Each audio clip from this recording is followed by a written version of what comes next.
dit que les sols ou le sol, les sols constituent un épiderme de la Terre et qu'ils sont extrêmement importants pour tout le vivant. Tout à fait, oui. Est-ce que cette idée-là, tu pourrais nous l'expliquer? Oui. Donc le sol est effectivement l'épiderme de la Terre. Mais si on voit un petit peu en dehors, le sol se trouve en fait au cœur de ce que l'on appelle à l'heure actuelle la zone critique, c'est-à-dire la zone qui va de la végétation, du sommet de la végétation, jusqu'à la roche. Et en fait, toutes les activités humaines, l'essentiel de notre vie repose sur cette couche qu'on appelle la zone critique, qu'on peut appeler aussi l'épiderme de la Terre, effectivement.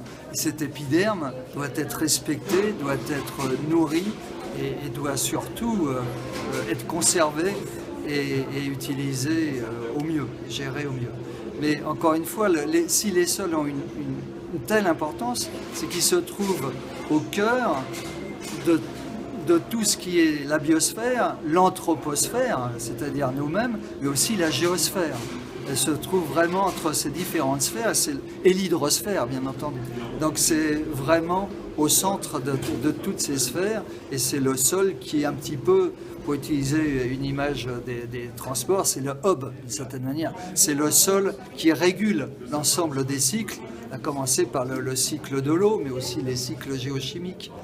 Et donc le sol est au cœur de la zone critique. Et donc l'épiderme nous protège évidemment des attaques extérieures, permet les échanges. Et c'est également ce que constitue le sol, puisque le sol filtre l'eau, par exemple, épure l'eau et également émet des gaz à effet de serre, mais peut stocker le carbone dans le sol. Donc cette zone critique est absolument essentielle pour l'humanité.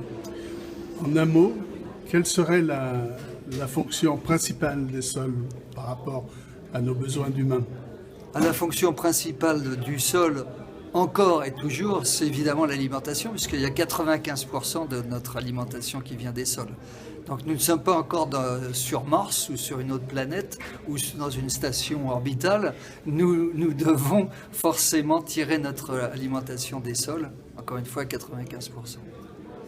Merci beaucoup.